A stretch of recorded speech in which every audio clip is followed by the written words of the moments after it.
sure, I'm Mark Laurie. So I've got a couple of different roles. I'm the marketing director at Utopia Computers based in Kilmarnock, and I'm also a trustee and board member at Celebrate Kilmarnock.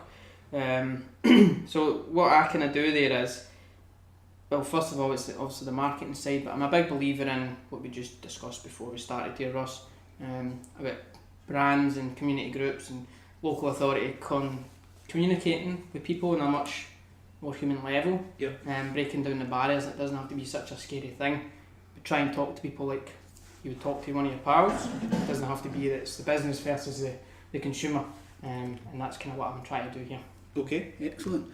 So you spoke a wee bit about Utopia Computers. Can you explain what you do at Utopia Computers and also the awards that you've won? I've seen that you've won quite a few awards. We're getting quite good at that. So I mean, we are a manufacturer first and foremost. We're a manufacturer of high performance and custom laptops, gaming PCs and professional grade workstations. So we deal with anyone from gamers all the way up to creative digital agencies. They make games and all things like that. So it's really interesting. And a lot of people don't know that we do all that. They just see us a repair store, which we are as well, but they don't see just how much we're growing kind of internationally as well. We ship to 13 countries now. Right, okay, perfect. So it's grown pretty quickly. It's really exciting. And obviously we still Ayrshire kind of number one in leading mobile phone, computer repair and tablet repair. So we do all that under one roof. Right, okay. Which is why we're totally outgrown where we are. We need to move, but that's what we're doing now.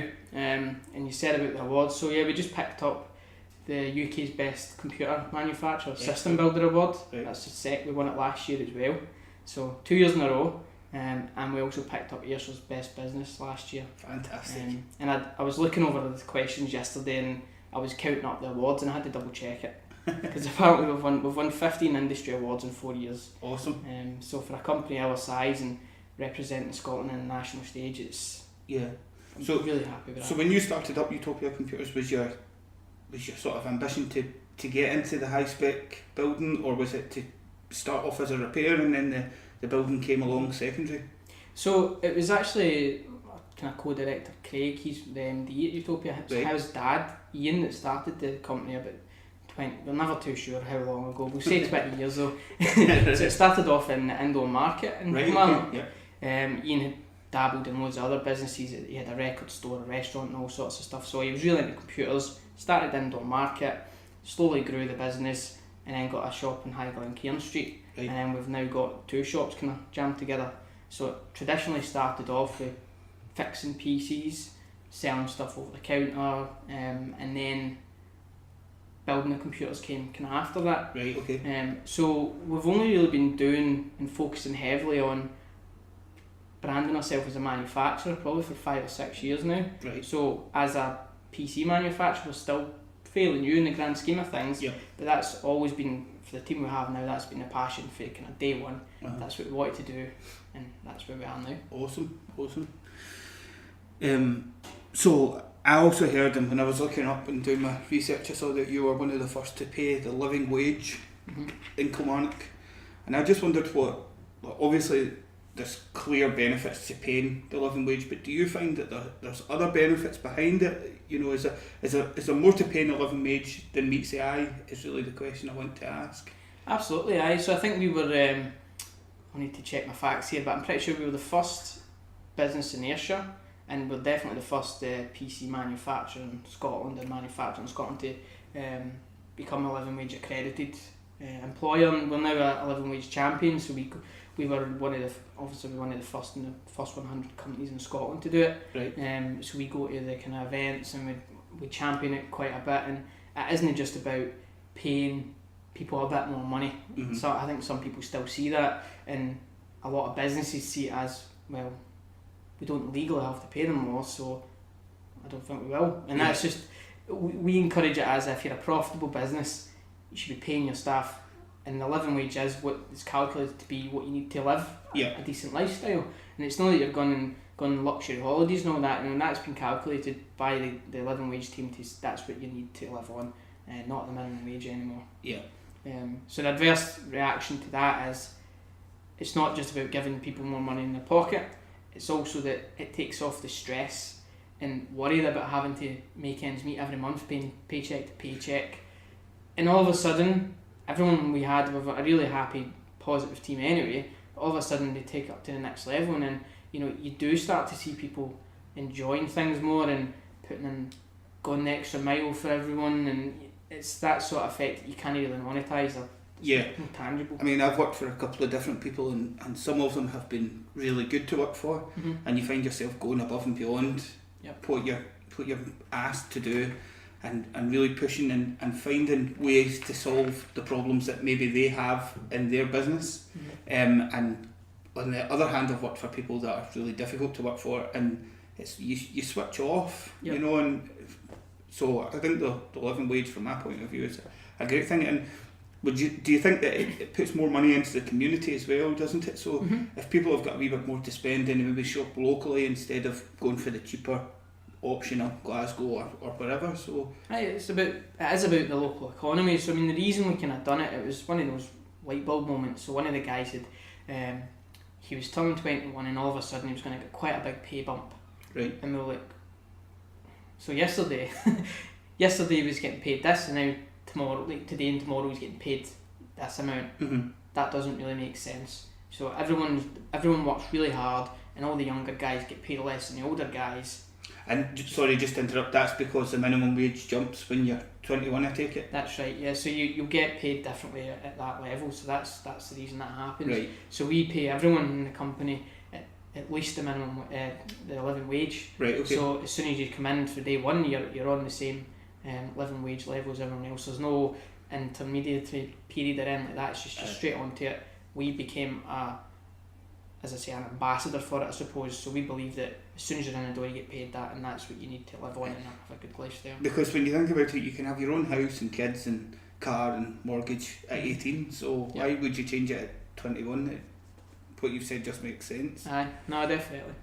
In a recent article, they were talking about how no place in Scotland is immune to the high street shutdown. They're saying closed shops, and there was another couple of industries are really finding it tough at the moment. Glasgow, I think, was down 46 shops from 2016 to the end of 2017, and that's when you take into consideration the new shops opening up and the old shops shutting. So with that in mind, and with the thought that Kilmarnock seems to have quite a few sort of empty shops, what is it as a business owner in Kilmarnock that you think that people can do differently, whether it be consumers or whether it be business people, to sort of help? I mean, obviously you're going from strength to strength, so what do you think? Do you see anything obvious that people could do that could change the fortunes of the town centre? I mean, it's a difficult one because, I mean, retail specifically is changing. And I mean, I think everyone knows that now. It's so easy. Amazon now do a 2-hour delivery, same day delivery, even next day delivery at the worst case. and it's just things like that if you're just competing on price, then I think you're always going to struggle. And I think consumers, they very much are looking for an experience. So I think the way it's changing is that people that shopped on price, I think, like ourselves, if we see ourselves as a boutique or a specialist, I think it is pretty much go niche or go home, as they saying. If you're just doing what everyone else does but you're not expensive, or you're trying to compete with like a supermarket, then you're always going to struggle because they've got the buying power. And same with Amazon, so you just can't do it. So my recommendation would be to focus on what you're best at doing or what you're passionate about, because if you do something you enjoy and you love, then you're never going to work another day in your life, so to speak. You're going to really do that, and you're going to do it well, and you're going to come to work every day and enjoy it. And your customers will see that. That's a big compliment we always get, is that when you're helping people, even if it's a really difficult problem, you can see you're still enjoying it and you're passionate. So for me, it would be to keep up with the way technology's changing things, be specialist, and it always comes back to don't compete on price, because you're just always going to, someone's always going to undercut you. And we tried to do that years ago when we brought out the UK's cheapest PC, and then we were the cheapest for 2 weeks, and then a bigger company came along and just undercut us, and all of a sudden we had no unique selling point. So we decided to let's go and be really specialist and do what the other guys can't do, and especially for independent retailers, a lot of the time it's doing things that don't scale, so do things that the Amazons and stuff just can't do at that level. And we've got a lot of great businesses in Kilmarnock, like Cove Boutique for example. They do brilliant stuff on social media, and they're always picking out new, new clothes setups and stuff to show people that you can mix and match clothes and all that, and being quite clever about it. And I don't think they sell things that the big superstores do, so they've found their niche. So see when you were talking about your cheapest computer in the cheapest PC in the UK, did you find it difficult when the other guy came along and undercut you, for want of a better expression? Did you find it difficult to say, right, we're going to have to go in a completely different direction, or was it a kind of like no-brainer? Looking back on it, I suppose it probably is a no-brainer because it's worked out, but it was a huge risk because at that point we had a few hundred products on our website, so we very much had a web store, e-commerce store that sold PCs, it sold, you know, hard drives and CDs and all these types of things that you need in your everyday life for computing. And we were the people we were just talking about. We were trying to compete with Currys in PC World and Amazon. So realistically, it was a huge risk because we decided. I think we have about 15 products now online. So we went from a couple of hundred, a few hundred products to getting rid of all that, redesigning the website, and just having 15 products. On paper, that's pretty crazy. And especially when it wasn't just different products, it was a different buying experience. You were configuring things, so it was a huge risk at the time, and obviously it's paid off. But it's not a decision you should take lightly. Don't radically change your business overnight without really doing the numbers and discussing with your team first of all. You don't want to come in the next morning and they find their job's changed, so it's important. Because it is basically, from the sounds of it, just a completely different business model that you had to go down. It really was, And just to clarify on the town centre thing, it's a huge part of what we're trying to do.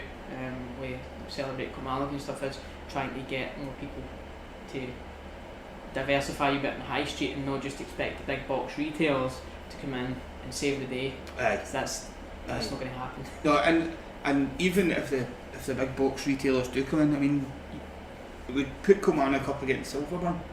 Now, you know, Kilmarnock's not got enough space for all the shops that are in Silverburn, so you know, can we look at something different? Is there wee boutique shops like myself and like Cove that can offer different things that you won't get at Silverburn? I mean, I think certainly we wouldn't turn away from the big box retailers, but I think there is an added on thing, as well as the other businesses. But we should have as a thriving business community and a high street that survives on its own. It doesn't need the other guys to prop you up and, you know, say, you know, you need us. It should be the other way around, that we've got a thriving community. Would you like to come in and have some of this as well? And I think when we get to that stage, it won't be if, when we do get there, we'll encourage new people to come up with nice small kind of retail stores that are very boutique and specialist, and people will be coming in from outside of Kilmarnock to experience what we have because it will be unique. So leading on, that takes us to what it is you're involved in the community. I know you do quite a bit of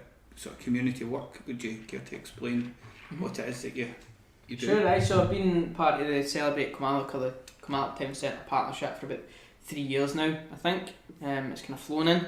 So I was invited along by the board because they wanted to represent someone from a diverse sort of board from every bit of the community. So I'm brought in from part of the business and the kind of IT side. So I have some IT kind of consultation and things like that with anything like that, like the website, the social media and the marketing and the branding. So that's really what I'm trying to do, is break down the barriers of what tends to be a bit old hat, the way sometimes the local authority and government and some community groups have maybe struggled to try and get their mission across, I suppose, and what they're trying to do within the community over to the people of the town in Kilmarnock. So I'm trying to get that, trying to help the group and work with them to maybe break down those barriers and get more people involved. That it's not just businesses, it's also the public as well. Because surely the more people that you can get involved from different backgrounds and different jobs and all the rest of it, the better for the community as a whole. That's right, so as I say, I'm part of the board, so we obviously do loads of we do events, and we do the PB events, which is funding community projects, and that's a huge passion of mine.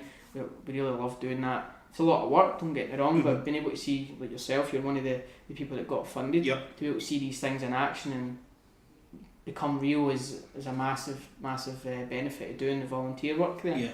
And from my point of view, being able to go to someone and say, listen, I want to start up this podcast, I think it can benefit the town this way and this way, and someone not to say, nah, that sounds daft, but to give you the backing and well, let's talk about this and let's see where it can lead to, and we'll give you all the help. I mean, for me it was absolutely magic. Well, that's it, and it is about, see yourself, you said you didn't have a huge amount of experience doing any of the podcast stuff before, so it's about kind of, if we don't know how to help you, we'll put you in the right direction of doing that, and that's kind of what we did with yourself, and we brought you along to present at it, and we kind of make the event possible, but it's certainly not us that sign off on the funding. That's where it's down to the community to come along. So we had I think we had a couple hundred people there at one point, and on the event down at BHS, so I think we had 400 people turn up. So it is very much, these things are community powered, and that's the best thing about the whole thing. Although we kind of put the structure and the roadmap in place, the decision for all these things lies on the community, and that's the whole point. It's the community drives things forward. It's not just on the board. And people can feel themselves making a difference. You know, you go along to the PB event, you vote for this, that, the next thing, and then you see it coming to fruition, and you have a sense of pride because you think, well, I voted for that, and I was part of them getting to where they are, where they've gotten to. Exactly, and that's the big bit, is getting the community to buy in, because we could sit here all day long and say we're going to do X, Y and Z, but the community, you just come along for the ride. If you like it, you like it. If you don't, you don't. But that doesn't get people to work with you. Exactly. It just puts up barriers, and as you say, you get the buy-in from people. You know, your next door neighbour will be like, you know, I'm part of that podcast, and I helped decide that was going to get funded, so I'm going to go and try and help. I'll tell my pals about it. And all of a sudden, you've built this, you know, cult following, I suppose, and we've seen that with previous events, and it's just exploded. So for us, it's brilliant. It was a breath of fresh air for me, definitely. So what impact do you think you've had on Kilmarnock, either with Utopia Computers or with your community work? There's a few different things. So as well as the Celebrate Kilmarnock stuff and Utopia stuff, we work quite closely with Ayrshire College. So we became, a few months ago, we became STEM ambassadors. So a big part of that's the science, technology, engineering and maths. There's a huge drop in young people, especially in 2018. You'd think that'd be higher than ever, that young people try to get into technology and science and things like that, but there's a huge drop off, especially from females. Which I think that traditionally people expect that to be happening, but it's a huge ratio there. It's pretty much all dominated by men in each industry there. So we are, part of what we are trying to do is get more women into tech and STEM in general, working with the college to try and shape their courses and the curriculum, because we see the college and the education sees a drop off in even young people, even though they're more involved in technology. They're not really choosing it as a career, which is a big surprise to most people. And some schools in Ayrshire, high schools, don't even have computing courses anymore. And it's bonkers, for lack of other words, because it should, especially in this day and age, it should be more prevalent than ever. I never realised. I mean, I think before the James Hamilton closed, they hadn't. I used to go to the James Hamilton. And I did computing courses there, and we had a few teachers, and then we do work experience as well. So speaking to some of the pupils, and we were told that they didn't actually have a computing course anymore. There wasn't enough interest, I think. Don't quote me on that, but they didn't have a course, and part of that is the students maybe losing interest, but also trying to get good quality teachers, and teachers that are passionate about doing computing. I suppose it's an industry as well that changes so quickly. You know, something that's very relevant today, it's completely outdated in 2 or 3 years' time. So I suppose it's keeping it fresh and keeping it relative. It's certainly not an easy thing, and it's going to be a long road, but like Ayrshire College are so determined to make it work, and they're shaping different courses, and whether that just means that they're adding in extra or additional courses to complement each other, and that's working. And the big thing for us is they're coming to local businesses like ourselves, like Microtech, people that are on the front line on the IT side, as well as like engineering firms from the local community, so that their courses are very up to date, and then when people are graduating, they're coming out with experience by working with us, and they're ready to get into that career. As you just said, they could come out and the stuff they know is 2 or 3 years old. Well, I was an apprentice, and I know that going to college is fine and you learn the practical and all the rest of it, but if you can get some hands-on experience, you know, that's where you, don't get me wrong, you need the background that you've learnt at the college, but the hands-on experience is where you think, right, how do I get around this problem, or how do I do this, or I think that's vital. It definitely is, and that's why we're so keen to do as much of the work experience as we can. I mean, we'd do even more of it if we could, it's just we're restricted by space, and that's a big part of our future goals, is to get more people involved and get hands-on, learn by doing and all that. So it's hugely important, because you could go out there with a degree but you've no experience, and you know, straight away there's a barrier up against you. So with having such a busy business, what is it that keeps you passionate enough to do the Celebrate Kilmarnock stuff, the STEM stuff, and keep the business going? Lots of coffee. I suppose it's just about what I said at the start there.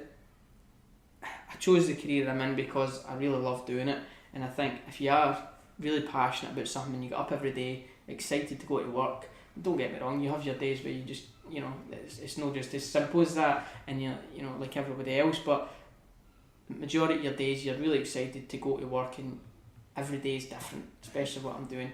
And the great thing is Utopia supports all the team to go in with the 20% rule, so that you've got 20% of your work week is volunteering, and you get paid to do that. So there's no pressure on you having to go and do loads of extra hours at night potentially. Like, you do that, but you're still paid for your work day as well. So it all comes back to being passionate about it, and especially the Celebrate Kilmarnock stuff. I didn't want to be another person that stands in the bus station or whatever in town centre and moans. I wanted to finally, I'm not going to moan anymore, I'm going to go and do something about it. And have your say is how you want it made better. Yeah, exactly, because I think a lot of people have this thing where, oh, they'll fix it, or they should do this, and who's they? Who is that? And what I decided was, well, I'm going to be part of that, and whether that was going to be on the board or just within the wider stakeholders that meet every quarter, then, you know, I decided the board was probably a better fit, and I can try and shape the Kilmarnock regeneration, I suppose, a bit better. It's amazing how excited you can get over just doing it. Do you know, like before I started the pod, I would think, oh, I was one of those people, they should do this and they should do that, and then see when you start to try and maybe not influence isn't the right word, but you start to get involved and you start to hear the plans that are coming up, and you think, well, I could help that out by doing this, or I could do that, and that helps out. And then when it comes round, the buzz that you get thinking, oh, I was part of that, I think I'm doing good for my local community, it gives me a buzz, certainly. I mean, sorry to interrupt, but I'm interested about the 20% work week as well. I think that's an absolutely great thing. But the idea is, it can be something that directly influences the business, or it can be something you're really passionate about, whether that's like a course to improve yourself, right? Whether you go and do that at a local college or whatever, or it can be something that's directly going to benefit the business or a pet project, or you can go and volunteer somewhere. So the sky is the limit. Just whatever you want to be doing that's going to help you. And I think maybe at the start it seems was the catch, but the idea is that, as you just said about your mate, all of a sudden this new culture's born, that people believe that, oh, I need to keep thinking and get creative, and that does help, because as soon as you get your brain working like that, you'll bring more to the table. And I think from interviews that I've heard before, they say that that's part of the decline in the economy has been because companies have taken away that 20%, and the new ideas that were happening in the 50s, 60s, 70s just don't happen anymore, so there's not that growth to happen. I think it's an absolutely wonderful thing. There's probably a list that I'm forgetting here, but one of the ones that always comes into my mind when I'm talking about this type of thing is one of the guys come up with the idea of, when you order a Domino's, you get the Domino's pizza tracker. Yes. So we had said, how cool would that be if you had the same idea but when you order your custom PC? Right, okay. So we kept calling it Pizza Tracker for ages, which was annoying because people were like, what are you talking about? So we just called it Order Tracker. So we implemented this new system in. When you order your PC, you can check the first stage is we've received your payment, the second stage is one of the guys is picking the parts, the next stage is it's actually the assembly, and it takes you all the way through to the end of when it's actually been dispatched with a courier, and then you can track where the courier is and stuff. So it's about that engagement of, it's not just an email you get, thanks for your order, then 10 days later you'll receive your PC, you can see every single stage. And as a consumer, I want to know, if I spent quite a bit of money on a custom PC, I want to know where it is. I also like the fact that I feel like it's part of a journey almost. Yep. So it's win-win for you guys, and because it's more likely to make me order from you because I know that you've got this tracker and all the rest of it, and it's win-win for me because I'm getting to feel like I'm part of the building of my PC. And that's the big, we call it the Utopia experience. So from start to finish, we want to give people an experience. It's not just you order something and then a courier just delivers at your door. So each step of the way, you know what's happening. The person building your PC, the engineer, will phone you up and introduce himself. Right. And they'll talk to you, and sometimes what we do is we save people money because we say, well, that processor doesn't quite match with this graphics card or whatever, you know. Yeah. So some people are a bit surprised by that, but we'll just try to look after the customer and making sure they've got the right thing, and we don't want to sell them something that's not right. Yeah. So you get that stage, you track your PC, you get it delivered.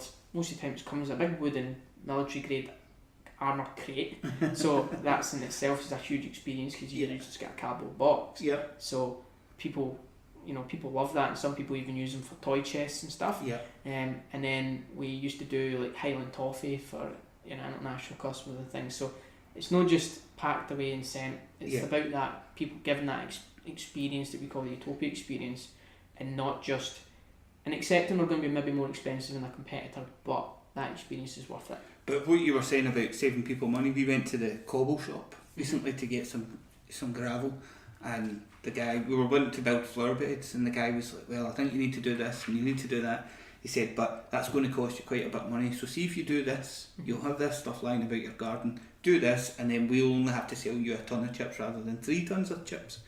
And when we were leaving, my wife said, I can't believe that guy's just done himself out of 2 tons of chips. And I said, yeah, but where are you going to go next time that you're looking for chips? It builds up loyalty, doesn't it? Exactly. Because I know that if I go to him, he's not going to rip me off, he's going to look after me, he's going to make sure that the product that I've got is the best one for what I'm looking to do, so it all fits in. And it adds a huge amount of trust. And for us, so we have, for a computer warranty, we've got the longest warranty in Europe, it's 10 years labour, and we're saying about the value added thing, like the guy at the cobble shop, we have a free lifetime of tech support. Right. So we very much want to say that our PCs really don't break, but if they do, we'll help you for life, and that's a huge